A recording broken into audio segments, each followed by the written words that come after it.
Hello, and welcome to this talk. I'm Chet Haase, And I'm Romain.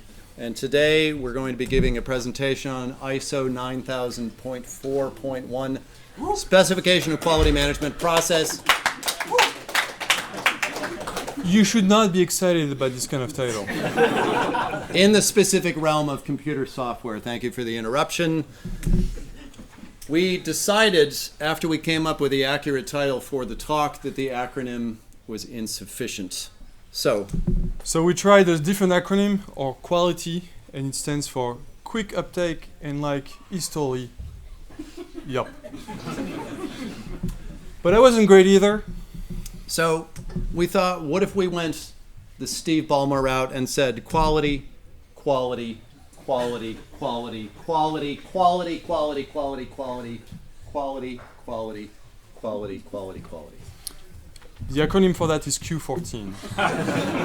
Someone on the team pointed out, in fact, there's 15 of them, so there's a little quality problem.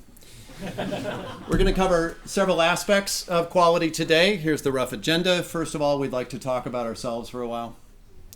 We need to define what we mean by quality. We need to define what you mean by quality. Then we'll have an equation, because it makes us look smart, having a bunch of Greek letters on screen. We're going to give you some metrics, charts, and data, because that's how you prove things.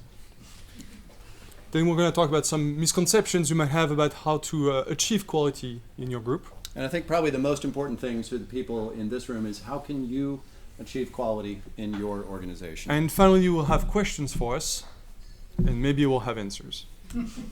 But first, the most important part, Chet.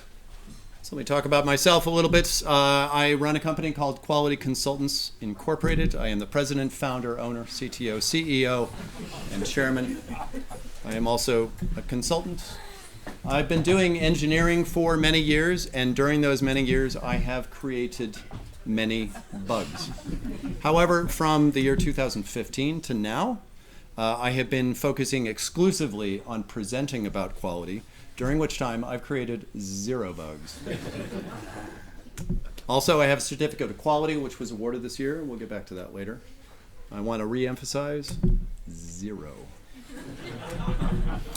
I'm Romain. I work for Quality Consultants Incorporated. I am the Chief Quality Officer, or I'm also the Quantitative Quality Quack, or Cuckoo Quack. And I am the only employee so far. Unlike Chet, I have no experience in engineering, which means I have also created 0 bugs. I also got my certificate this year, and I want to emphasize 0 bugs.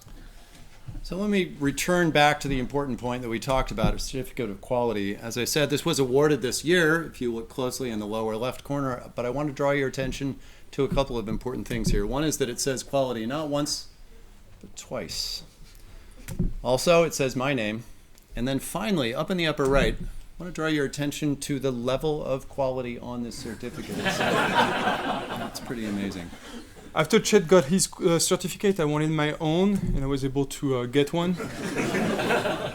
So now we're the same. All right, so what do people mean by quality? Well, I like to break words down into their Latin roots because there's no better way to understand the meaning of words than to define it through dead languages. If we look at qual, it obviously means what. It obviously means IT. And why obviously means why, which if you put it all together means what? IT, why? I think that's pretty obvious, but Romain disagreed. I was not entirely satisfied with this definition, and I've been studying French for a few years, so I decided to look at the word quality in French and look at the roots. So we have K, which means only, Li, which stands for bed, and Y, which means there. So only bed there. And in the words of a famous French writer, when the product is so bad, one can only sleep. We think that Voltaire probably said this. We're not sure, it doesn't matter. We found another quote about quality. Anyone know what it means? We are asking because we don't know. Nor can we pronounce it, so we'll just leave it there for you to read. The person who came up with this quote is irrelevant. All right, so that's what people mean by quality, but what do we mean by quality? Do we mean tests? Is it important to have things like a load test or any of the myriad of other tests that we have in software organizations? So raise your hands if you think that tests are important for quality. Okay. Right, you're Pretty right. good, Yes. pretty good. Well done, well done. Everybody else is wrong. All right. How about quality metrics? For instance, here are metrics that we've used on the project recently. We discovered that when the number of defects go down, the quality goes up. So who thinks here that metrics are important? Raise your hand if you think metrics matter. All right. Not as many people. No. Well, those who raise their hands, you are right. All right. How about eliminating bugs? What about taking those defects and getting rid of them? Is that what we mean by quality? Those are features, not They- bugs. Okay, you could reinterpret defects as features, especially around performance review time. But in general, let's assume that you do have errors in the product. What about eliminating them? Is that what we mean by quality? Good guess, and you're wrong. One of my favorite quotes is this one. It says, "Quality software has no bugs to eliminate." It's one of my favorite quotes because it's mine. So just the fact that you're working on a piece of software that had bugs to begin with means you're not working with quality software. So that's not what we're going for here. But we can define quality using an equation. So it's the equivalence theorem of code, or ETSI. And it goes like this. The number of bugs equals the number of lines times The number of files times the number of statements. times the number of conditions. And then we square it because a lot of equations do that. It's important to take the summation of values in any math formula, really. And we sum from 0 to infinity using the variable x. Again, it seems to be what math people do, so we did that as well. And we are software engineers. Engineering is not rocket science, it's not real engineering. So we have this error term that goes from minus infinity to plus infinity. And using that equation, you can calculate the exact level of bugginess of your code, which it directly affects the level of quality. All right, so now let's get into metrics. Obviously, you need charts and data, so let's take a look at some important ones. So where do the bugs live in the organization and the product? Do they live in the documentation? No, they don't. Do they live in the They specification? do not. How about memos that people send around the offices? Never seen bugs in memos. Emails? Not really, no. But what about the desk drawers? I have seen bugs in desk drawers, different type of bugs. How about the monitors, people's displays? Is that where the bugs? Same answer. Conversations that people have, meetings that they have with each other. Not really. Turns out all the bugs live in the code. All right? Keep that in the back of your mind. We'll come back to it. Now, who actually creates the bugs? Is it the people in the sales organization or marketing? No, it's not the barista, it's not the security guard. How about the people that clean the offices? But on a recent project, we discovered that management sometimes creates bugs. And this was a particular case of a manager who used to be an engineer, and they thought they could still write code, and they did, which led to bugs. But for the most part, all of the bugs are created by the engineers in the organization. All right? So this is how we've done studies with all of our clients. This is how you relate code with bugs in a product. As the amount of code goes up, and you can believe this data because it's in a chart, the number of bugs also goes up. Right? They are lockstep, except for, if you'll note, this one situation down here. Yeah, so this was the case of an engineer who decided to delete a bunch of code, which led to a large number of bugs. So we solved the problem, we deleted the engineer, we put the code back, and the number of bugs went back where it should be on the chart. All right, So yeah, what do we want? Obviously, to achieve quality, we want to reduce the number of codes, and thanks to the previous chart, we know that we need to reduce the amount of code. all right. So we'll see how to get back to that later.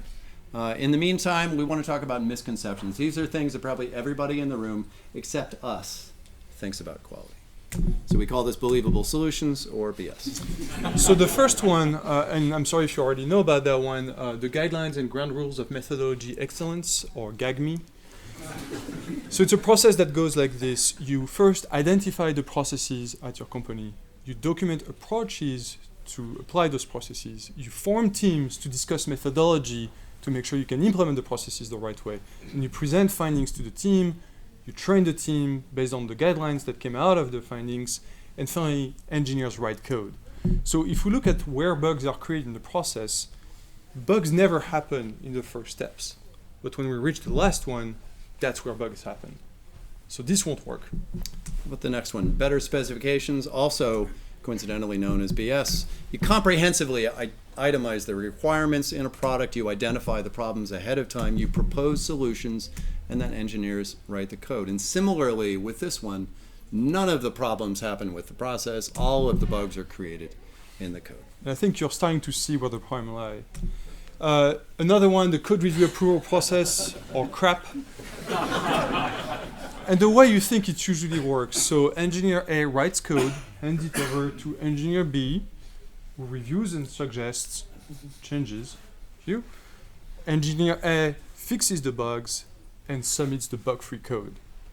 So where do we have bugs? When we write the code, bugs never happen, obviously. When we review the code, when we fix the bugs are gone, and when we submit, the bugs are still gone. Unfortunately, that's not what happens in real life. This is what really happens. Engineer A writes code, we have bugs, then we have the code review, no bugs there, but then engineer A writes more code to address the code review, and we have more bugs, and finally we submit the buggy code. The bugs remain. All right, here's another one, product management supervision, or PMS. The product manager identifies a feature. The product manager tells the engineers to implement the feature, tracks the implementation of those features in the project, and the engineers write the code. First step, no bugs created. Second step, no bugs. Third step, no bugs. It's all looking good, and then the engineer writes the code bugs. All right, and then work hours is never ending, right? Whiner. Engineer writes the codes, create some bugs. Engineers stay late to fix the bugs that they created, creating more bugs along the way. Engineers get tired and write even more code, creating many, many more bugs. And then the engineers sleep, no bugs. So by now it should be pretty obvious that wherever there is code, there are bugs. So what can we do about it? Here's what we want. Remember, we saw that chart before. There are three potential solutions. The first one, we can make up the data. This is what we've done successfully many times. Works really well. You can also pay us to make up the data for you. You should really do that. Or you could fix your organization. And we're going to focus on the last one. We call that fixing the problem, or FTP. Chet didn't really like the acronym, so he came up with a better one, HERO. Just doesn't mean anything, but I like it as an acronym. Isn't that better? All right, so here's a typical engineering organization. You have managers managing teams of engineers who are the leaf nodes. They all have their workstations. They all connect over the intranet to some router, a series of routers in the company, and that talks to the internet. So they work on all their code, type, check it in, integrate with each other, and then ship it off to the real world, right? Well, if they're creating bugs and pushing it out to the real world, when maybe we should take steps to prevent that happening. The first step, obviously, is to prevent access to the internet. So if they can't push the product, it won't be a problem, right? Turns out engineers are really clever at getting to the internet. All they did was go downstairs to the cafe and just submit it on the free Wi-Fi down there. Right? So the next step is to get rid of the intranet, the network, so the engineers cannot talk to each other. Unfortunately, some discovered that they could be social instead and just get up and go talk to the other engineers. So we decided to get rid of the workstations. That way they can't write code anymore. The next obvious step is, of course, to get rid of the engineers. And that fixed the problem. It turns out that if you don't have engineers, no code gets written, no bugs are created. So this results in some of the processes that we think will work for you. So here's one. Hire more managers. Or So let's look at why it works. So here are things that managers do. Managers manage people. They do not write code. Managers attend meetings. They don't write code. They talk with other managers, but they do not write code. Managers facilitate cross-functional growth strategies and interdepartmental team facilitation for the purposes of collaborative interfacing and departmental-wide coordination. They do not create bugs. Right? So some of you in the audience are probably wondering, whoa, we have products and we need to get revenue from those products in order to keep the companies around. So what are we going to do about this? What about sales? Or was. So you have the first version of your application, release 1.0, everything's fine, you ship it. Then you ship release 1.1 with new features, which means you ship it with new bugs. There are more bugs. And then you keep doing that, you have release 2.0, comes out with more bugs, 2.1, more bugs, 2.2, more bugs, 2.3, more bugs. And that's when you achieve the corporate realization or company knowledge, or what we call CROC. And this is a very subtle way of fixing the issue. You take release 2.3, and then you reship it as release 3.0, you can sell it again, but you didn't add anything, so there are no new bugs. And then you can keep doing this. Release 3.1 is just release 2.3 again and again and again, so you do not need engineers anymore. As long as you tell people that they're getting new capabilities, they won't actually know. Software is really, really complicated, isn't it? And you can see that these days when you go on the App Store or the Google Play Store, every new release of every app says bug fixes and improvements. That's why. So for everybody that's an engineer in the audience, I'm sure you're wondering the other part. Well, what about engineering or we? So if you're talking about eliminating engineers from organizations, then what's going to happen to you? Right? So we'd like to point out that, well, you're not doing any more coding, which means you're not creating more bugs, which means that you are single-handedly creating more quality in the product of your company, which means you're developing expertise in quality, which means that you have now become an expert in quality, which means that now you too can give presentations on quality just like this one. And now we have time for Q&A, or what we call QQ. Does anybody have a question? I think it's all obvious, but in case you want us to help out. Yes. How do we feel about engineers moving into management instead of quality consulting? I think it's an excellent move as long as they don't think that they're still engineers. That's the trick. Well, it's also a critical move because when we fire all the engineers, we still want managers, but you can't have managers who don't manage anybody.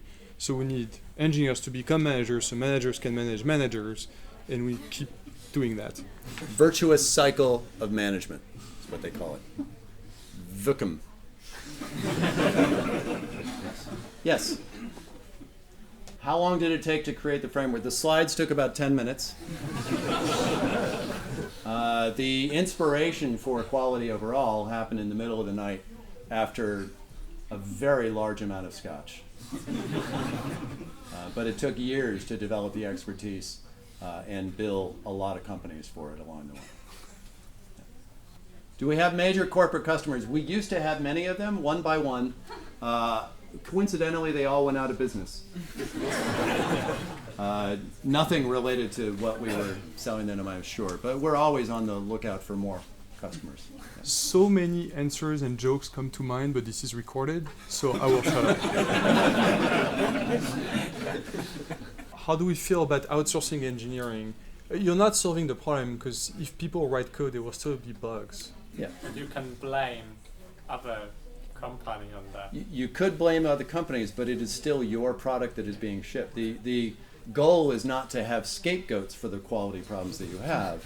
The goal is to have a product without quality problems to begin with, right? So whether it's engineers in the organization or in a different organization is irrelevant. What we really need to do is not add any code. But you know what? That's a good misconception that should be in the presentation. Yeah. All right. In version 2.1 of the presentation, we will cover that issue. So do you think it would be better to sell the product to another company and become a reseller? Okay, so another way to solve the quality problem is to make it somebody else's problem, not just to give them the problem, but for them to give you money for that problem. I like that solution a lot. Absolutely. That is effectively what we're doing here. Just slide by slide. Yes, hi. What the first question was, can I ask 2 questions? And then the second question was... do computer scientists write more bugs than engineers, than, I don't know, other people who write code? Anybody who writes code writes bugs. Yeah. It's the people writing the code that are the problem. We were making an assumption that if you're writing code, you are an engineer. Right? If you're not writing code, if you're an engineer and not writing code, awesome, right? If you're writing code and you're not called an engineer, bad. Also, if you call yourself a computer scientist, get off your high horse. You're an engineer. Also, if you think you're doing software engineering and you actually think you're doing engineering, get off your high horse. We're making this shit up. If it's code, if it's anything that has any logic in it whatsoever, in most of my experience, most of what managers do has no logic. And is therefore fine. But if you're writing scripts in a spreadsheet, there's a little bit of logic involved, which means they're creating bugs. Yep. So that's it. I hope you solve the quality problems in your organization and pay us to help you. Thank you.